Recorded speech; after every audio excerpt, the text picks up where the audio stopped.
Communication is everything in sales, isn't it? You know? And so the first piece of advice I always give young people is hard work is the only way to succeed. The second piece of advice I would give everybody is you have to have patience. Well, I made a promise. I said I'd come to this event last year. Although my personal circumstances have changed a bit, unlike most people in politics, I do keep my promises. You absolutely have kept your word. So yeah, let's give him a round of applause for that. Yeah, he is a busy man right now of a huge conference happening in Birmingham. Tell us a little bit about Reform. What is the movement all about? And it's picked up phenomenal momentum, you know, incredible momentum, and I'm excited to see where it goes. Yeah, well, I mean, Reform came out of the Brexit Party, which I formed in 2019 because we'd voted for something and we weren't getting it. It was about November time that I started to really look at the politics in the UK, I think. It was about the October budget time. There was a negative vibe in the entrepreneurial community that Labour weren't here to support business, they were here to hinder it. I wanted to stay away from politics until I made my first billion. Then I was going to come in the game, and I'd already done my business thing. But I'm not one to sit back and just spot problems and not say anything. And I think we've got a lot of problems in the UK that could easily be solved. Entrepreneurs are problem solvers, but we're not in Parliament. I think if we took some serious entrepreneurs into Westminster, we could turn this country around very quickly. What's your take on entrepreneurs in government? Well, there aren't any. It's quite simple. There aren't any. Look at this mob. Goodness, what a boring bunch too. God help us. Part of their net zero plan is we all go vegan. Well, I'm sorry. It's interesting, isn't it? You know, again, I look to America where, you know, not everything Trump does suits us, but it's worth looking at how he thinks. You know, he's filled that cabinet up with successful entrepreneurs. He did the same in his first term in government, to get people who actually run stuff, people who know what a balance sheet looks like. I think it's important. And that, by the way, that's not to say we shouldn't be a compassionate society, not to say we shouldn't look after our weakest, not to say we shouldn't try and provide decent healthcare. Of course we should do all those things, but the fact is, and here's the brutal truth, you cannot have all those things unless first you create wealth, which you take tax from. And at the minute, we're going skint. It's hard to believe, you know, that when Cameron came to power, our accumulated national debt was about 800 billion. It's now 2.8 trillion. We've tripled the national debt in 15 years. Our interest repayments on that are 100 billion a year. I mean, no wonder Rachel Reeves was talking about cutting services yesterday. We're going skint. We've got to create wealth. So I think it was something like 10,000 millionaires left the UK in 2024? Yeah, 10,000 millionaires left in 2024.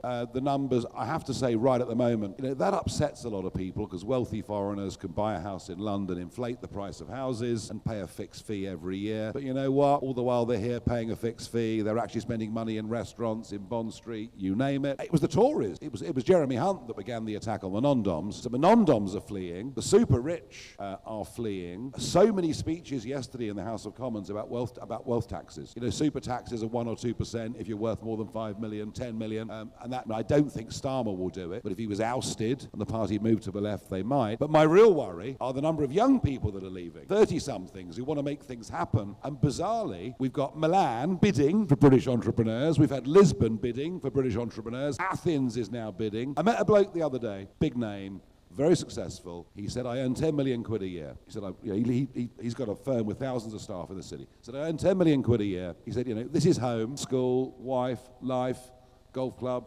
etc. He said, but Athens have offered me a deal, £200,000 a year. He said, I'm seriously thinking about leaving. The point about taxes, you don't need to put taxes to the floor. You need to have taxes that people think are fair. Taxes are fair. I remember when income tax came down from 60% to 40% in the Lawson budget. A couple of lads I knew who were older than me said, oh, well, if it's 40%, if we go to a northern town that's on its uppers and we ask 10 people around that table, do you think people who earn £5 million a year should pay more tax? What do you think the answer is? What do you think the answer is if you prompt them in that way? But if we take those same 10 people in a northern town that's lost its industry and is on its uppers, if we ask those 10 people, what are your next 5 most important priorities of the country? Not one of them will say, tax those who are successful. And this is where our politicians have been followers, not leaders.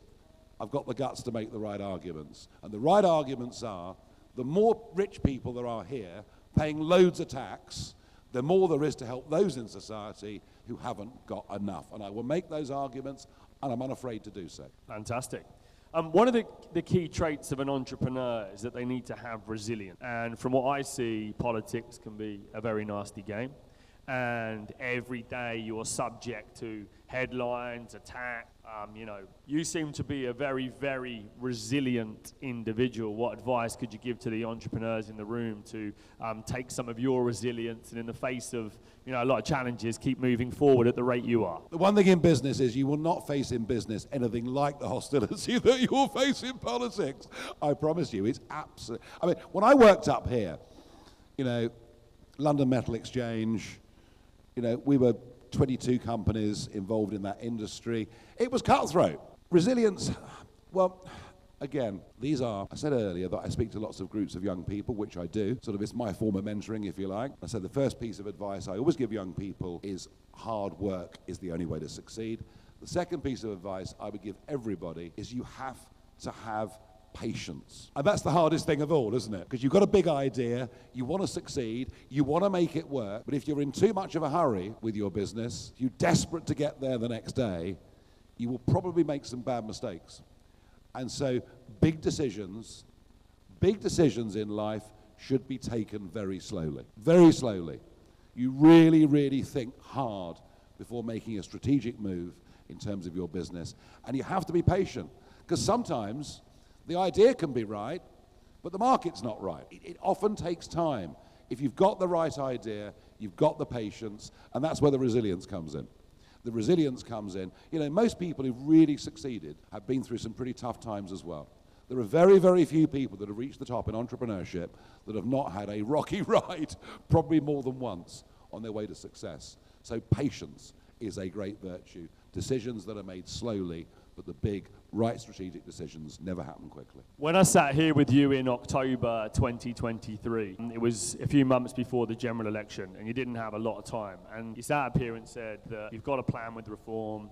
You know that the Conservative Party aren't going to win. You're going to take their votes, really, and then Labour Party are going to get into power, and then you're going to build reform, and then you're going to get the main job at some point. That, for me, was a man with a strategy. I saw the glint in your eye. I knew you had a plan. You weren't making this up as you were going along, and you meant exactly what you said. And it's been so impressive to see over the last 16 to 18 months what I saw that day actually pan out. I joined the Reform Party in January of this year, specifically because Andrew sent me a video, and you were talking in Parliament about entrepreneurship and business and celebrating success, and I was like, that's a leader that I want to follow. That's a guy that I'm respecting and going to listen to, and it's been incredible. But you pulled off an amazing thing with reform before that general election with only 4 weeks. How did you do it, and what lessons can the entrepreneurs take in this room when they've got a very short window to execute? Good, simple message. That's what you've got to have. It's the same as selling a product. It's got to be a good, simple, understandable, believable message. And I think that actually applies that,